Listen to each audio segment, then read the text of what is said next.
tanggal 10 Juli hari ke-192.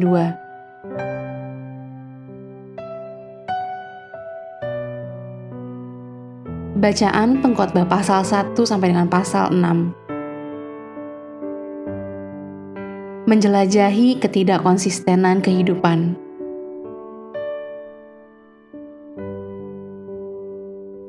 Garis besar, sesungguhnya hidup adalah sebuah kebingungan, sebuah rahasia, sebuah teka-teki. Dari perspektif mereka yang tidak mengenal Tuhan, seringkali hanya ada satu kata untuk itu. Tidak berarti. Itulah kata yang pengkhotbah gunakan dalam Pengkhotbah pasal 1 ayat 2. Dan 24 kali di dalam kitab ini untuk menggambarkan kesia-siaan hidup selain dari Tuhan. Dan pengkhotbah seharusnya tahu, dia telah mencoba setiap resep duniawi untuk kebahagiaan dan telah menemukan semua yang diinginkannya ketika hidup dipandang sebagai karunia yang berharga dari tangan Allah, pasal 2 ayat 24, maka kehidupan menjadi berharga.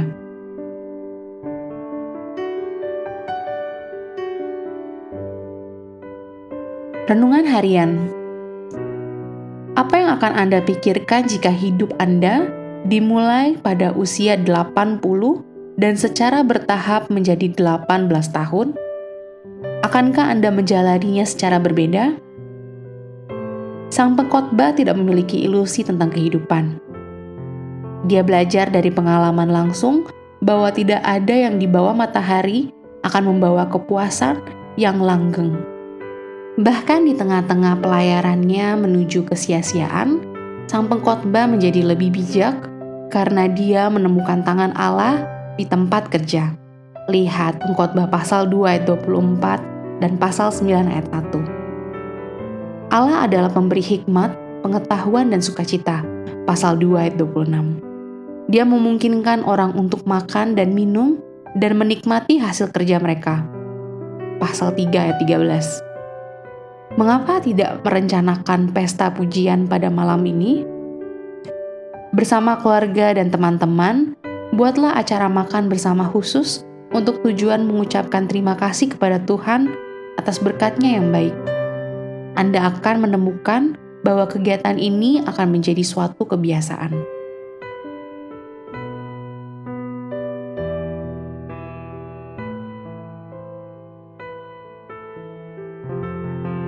Tidak ada pertanyaan mengenai kehidupan yang tidak bisa dijawab oleh iman.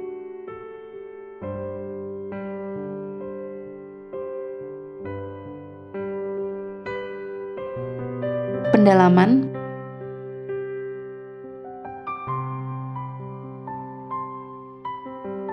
Siapakah sang guru tersebut? Pengkhotbah pasal 1 ayat 1. Bandingkan deskripsi sang guru dalam Pengkhotbah dengan deskripsi Salomo yang sesuai dengan kitab 1 Raja-Raja. Siapakah sang guru?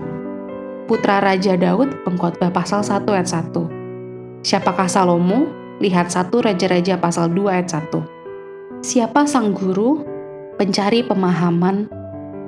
Lihat Pengkhotbah pasal 1 ayat 13. Siapakah Salomo? Lihat 1 Raja-Raja pasal 3 ayat 12. Siapa sang guru? Pembangun dan tukang kebun? Lihat Pengkhotbah pasal 2 ayat 4-6. Siapakah Salomo? Lihat 1 Raja-Raja pasal 7 ayat 1-12. Siapa sang guru? Pengumpul harta? Lihat Pengkhotbah pasal 2 ayat 7-10.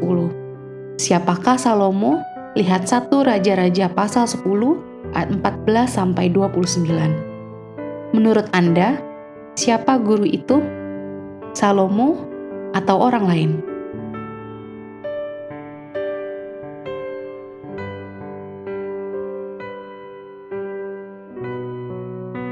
Pengejaran kesia-siaan. Pengkhotbah pasal 2 ayat 15-16. Pengkhotbah mengidentifikasi 10 pengejaran yang kosong bila terpisah dari Allah. Kebijaksanaan. Pengkhotbah pasal 2 ayat 15-16, bekerja pasal 2 ayat 18-21, harta benda pasal 2 ayat 26, status pasal 4 ayat 4, Pertemanan pasal 4 ayat 7-12, Ketenaran pasal 4 ayat 16, Uang pasal 5 ayat 10, Umur panjang pasal 6 ayat 6, Makanan pasal 6 ayat 7, dan Keinginan pasal 6 ayat 9.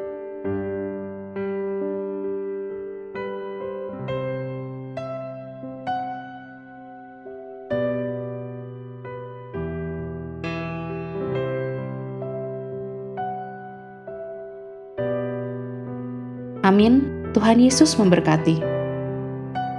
Kitab Pengkhotbah. Pengkhotbah pasal 1. Segala sesuatu sia-sia. Inilah perkataan pengkhotbah anak Daud, raja di Yerusalem. Kesia-siaan belaka, kata pengkhotbah.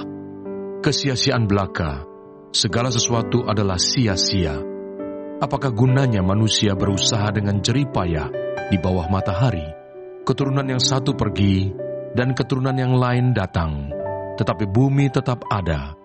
Matahari terbit, matahari terbenam, lalu terburu-buru menuju tempat ia terbit kembali. Angin bertiup ke selatan, lalu berputar ke utara. Terus-menerus ia berputar, dan dalam putarannya angin itu kembali. Semua sungai mengalir ke laut, tetapi laut tidak juga menjadi penuh.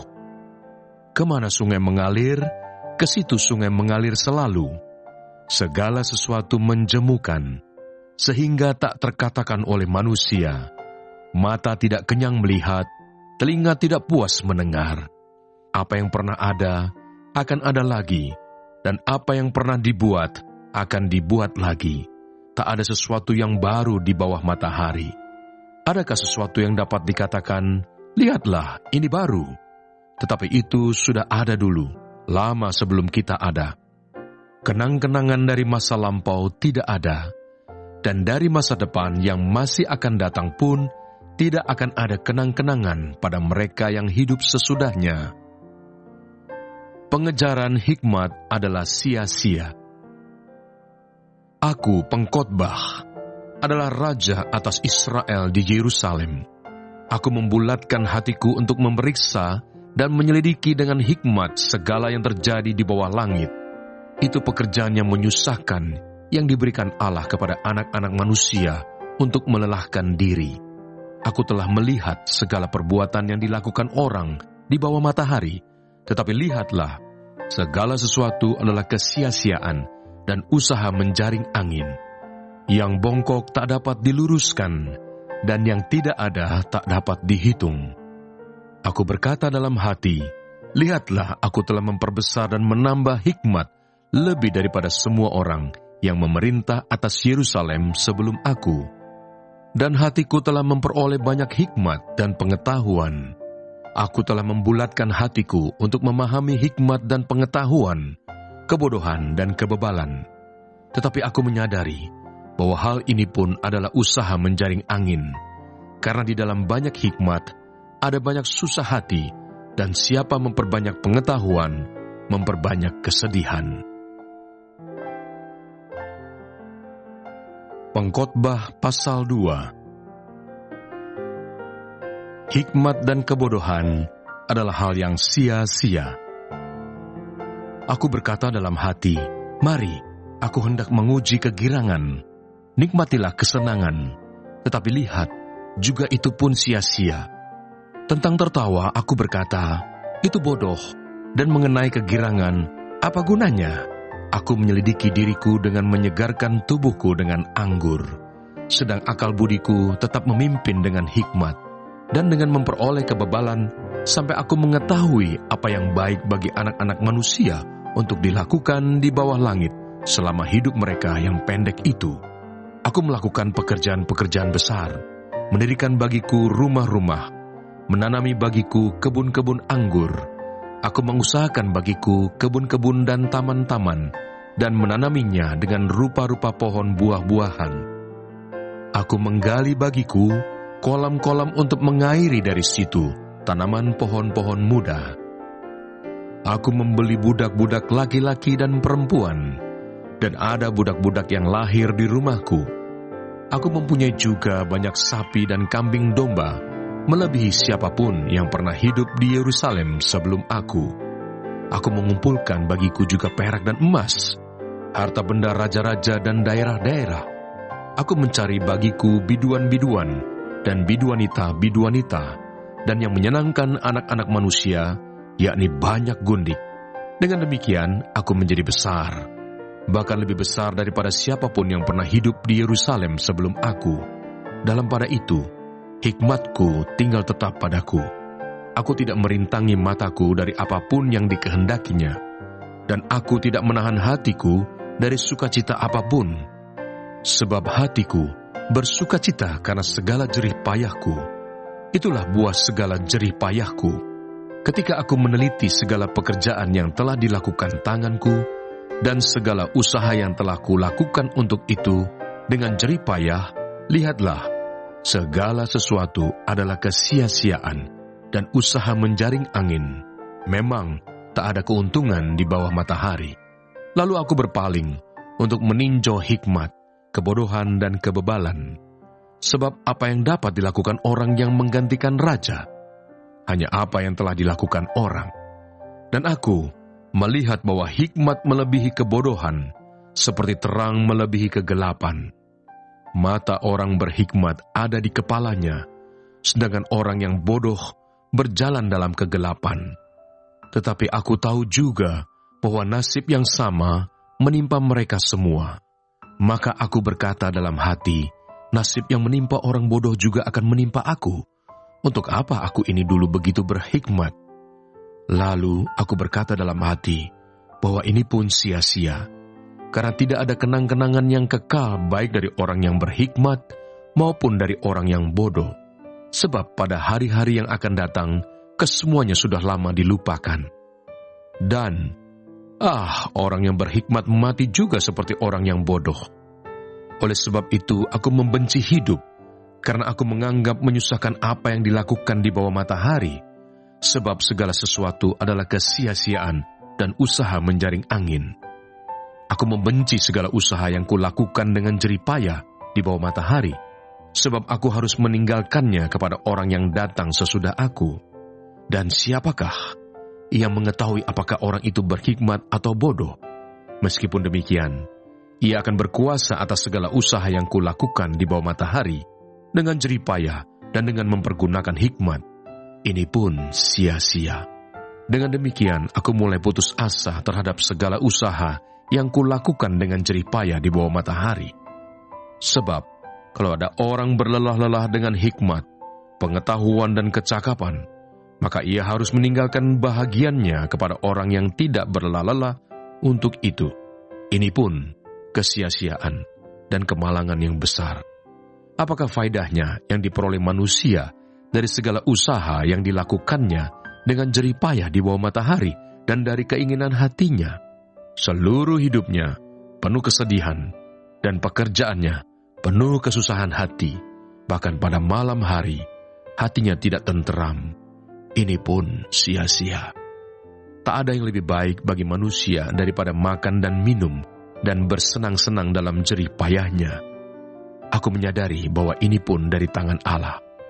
Karena siapa dapat makan dan merasakan kenikmatan di luar Dia? Karena kepada orang yang dikenannya, Ia mengaruniakan hikmat, pengetahuan, dan kesukaan, tetapi orang berdosa ditugaskannya untuk menghimpun dan menimbun sesuatu yang kemudian harus diberikannya kepada orang yang dikenan Allah. Ini pun kesia-siaan dan usaha menjaring angin. Pengkhotbah pasal 3. Untuk segala sesuatu ada waktunya. Untuk segala sesuatu ada masanya. Untuk apapun di bawah langit ada waktunya. Ada waktu untuk lahir, ada waktu untuk meninggal, ada waktu untuk menanam, ada waktu untuk mencabut yang ditanam, ada waktu untuk membunuh, ada waktu untuk menyembuhkan, ada waktu untuk merombak, ada waktu untuk membangun, ada waktu untuk menangis, ada waktu untuk tertawa, ada waktu untuk meratap, ada waktu untuk menari, ada waktu untuk membuang batu, ada waktu untuk mengumpulkan batu, ada waktu untuk memeluk, ada waktu untuk menahan diri dari memeluk, ada waktu untuk mencari, ada waktu untuk membiarkan rugi, ada waktu untuk menyimpan, ada waktu untuk membuang, ada waktu untuk merobek, ada waktu untuk menjahit, ada waktu untuk berdiam diri, ada waktu untuk berbicara, ada waktu untuk mengasihi, ada waktu untuk membenci, ada waktu untuk perang, ada waktu untuk damai.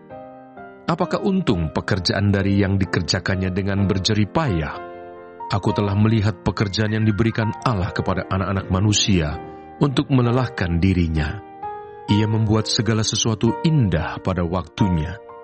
Bahkan ia memberikan kekekalan dalam hati mereka. Tetapi manusia tidak dapat menyelami pekerjaan yang dilakukan Allah dari awal sampai akhir. Aku tahu bahwa untuk mereka, tak ada yang lebih baik daripada bersuka-suka dan menikmati kesenangan dalam hidup mereka. Dan bahwa setiap orang dapat makan, minum, dan menikmati kesenangan dalam segala jerih payahnya, itu juga adalah pemberian Allah. Aku tahu bahwa segala sesuatu yang dilakukan Allah akan tetap ada untuk selamanya. Itu tak dapat ditambah dan tak dapat dikurangi. Allah berbuat demikian supaya manusia takut akan Dia. Yang sekarang ada, dulu sudah ada, dan yang akan ada, sudah lama ada, dan Allah mencari yang sudah lalu. Ketidakadilan dalam hidup. Ada lagi yang kulihat di bawah matahari. Di tempat pengadilan, di situ pun terdapat ketidakadilan. Dan di tempat keadilan, di situ pun terdapat ketidakadilan. Berkatalah aku dalam hati, Allah akan mengadili baik orang yang benar maupun yang tidak adil, karena untuk segala hal dan segala pekerjaan ada waktunya. Tentang anak-anak manusia, aku berkata dalam hati, Allah hendak menguji mereka dan memperlihatkan kepada mereka bahwa mereka hanyalah binatang. Karena nasib manusia adalah sama dengan nasib binatang. Nasib yang sama menimpa mereka, sebagaimana yang satu mati, demikian juga yang lain. Kedua-duanya mempunyai nafas yang sama, dan manusia tak mempunyai kelebihan atas binatang, karena segala sesuatu adalah sia-sia. Kedua-duanya menuju satu tempat, kedua-duanya terjadi dari debu, dan kedua-duanya kembali kepada debu. Siapakah yang mengetahui apakah nafas manusia naik ke atas dan nafas binatang turun ke bawah bumi? Aku melihat bahwa tidak ada yang lebih baik bagi manusia daripada bergembira dalam pekerjaannya, sebab itu adalah bahagiannya. Karena siapa akan memperlihatkan kepadanya apa yang akan terjadi sesudah dia? Pengkhotbah pasal 4. Ketidakadilan dalam hidup. Lagi aku melihat segala penindasan yang terjadi di bawah matahari, dan lihatlah, air mata orang-orang yang ditindas dan tak ada yang menghibur mereka, karena di pihak orang-orang yang menindas ada kekuasaan. Oleh sebab itu, aku menganggap orang-orang mati yang sudah lama meninggal lebih bahagia daripada orang-orang hidup yang sekarang masih hidup.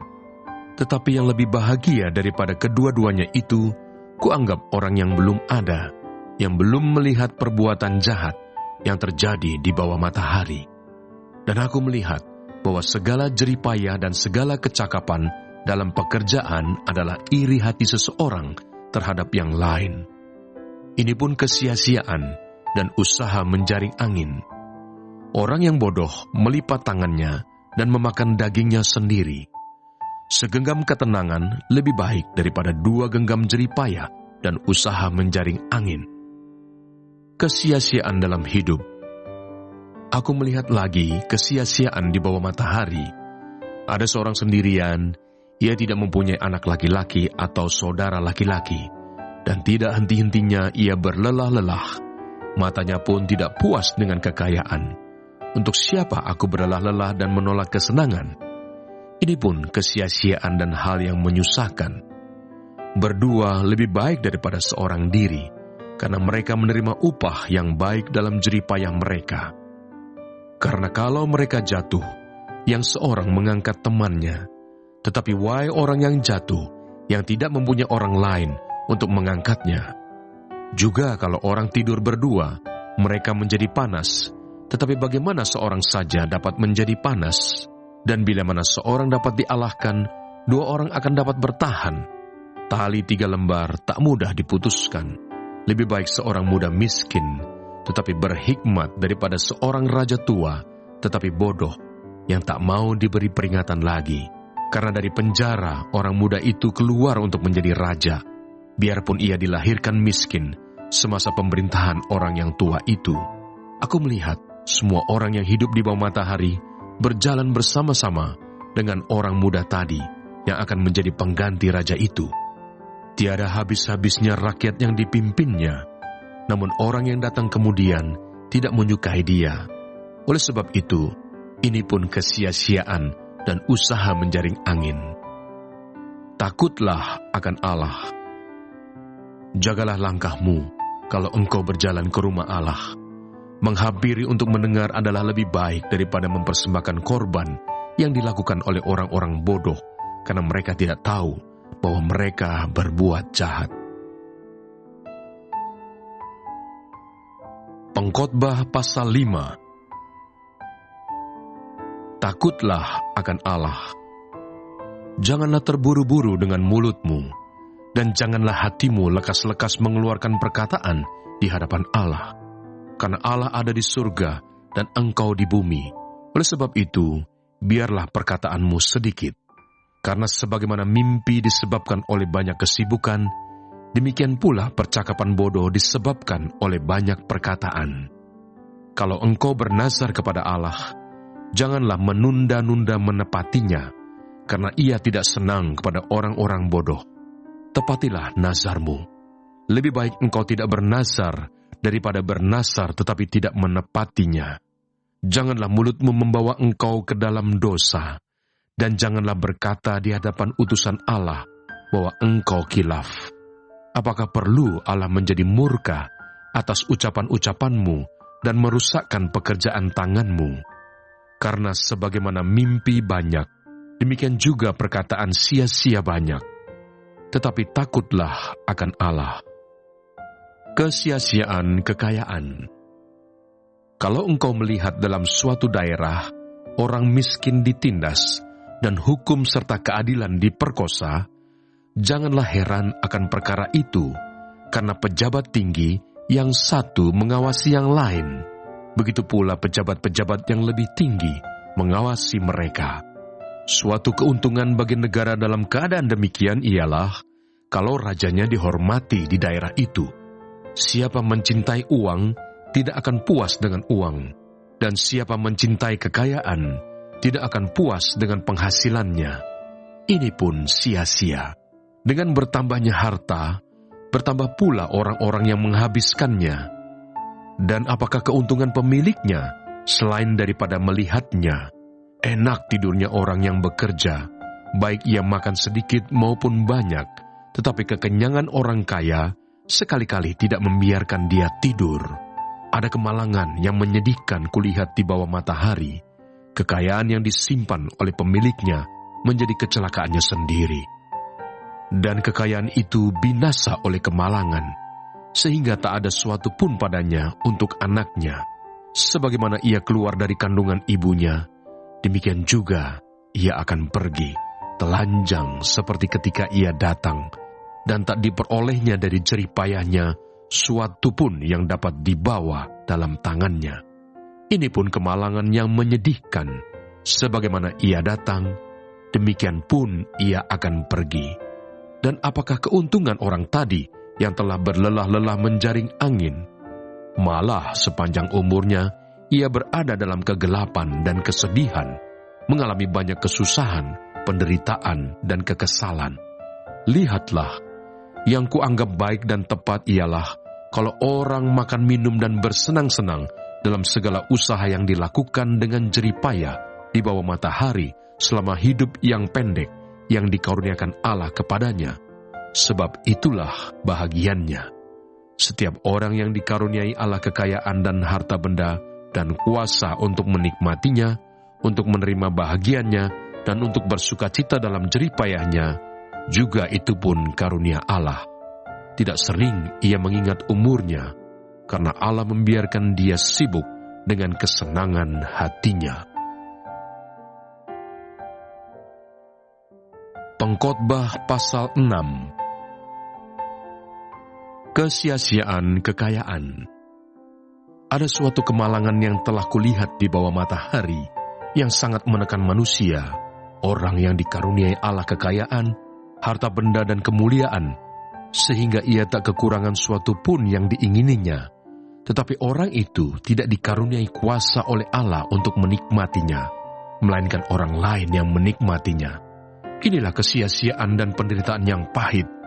Jika orang memperoleh 100 anak dan hidup lama sampai mencapai umur panjang, tetapi ia tidak puas dengan kesenangan, bahkan tidak mendapat penguburan, kataku, anak gugur lebih baik daripada orang ini.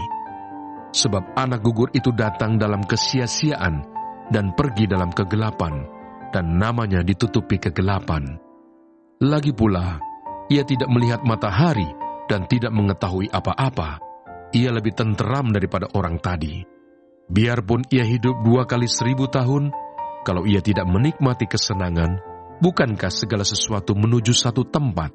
Segala jeripayah manusia adalah untuk mulutnya, namun keinginannya tidak terpuaskan.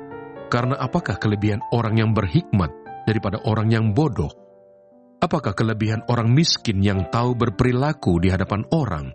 Lebih baik melihat saja daripada menuruti nafsu. Ini pun kesia-siaan dan usaha menjaring angin. Apapun yang ada, sudah lama disebut namanya, dan sudah diketahui siapa manusia, yaitu bahwa ia tidak dapat mengadakan perkara dengan yang lebih kuat daripadanya.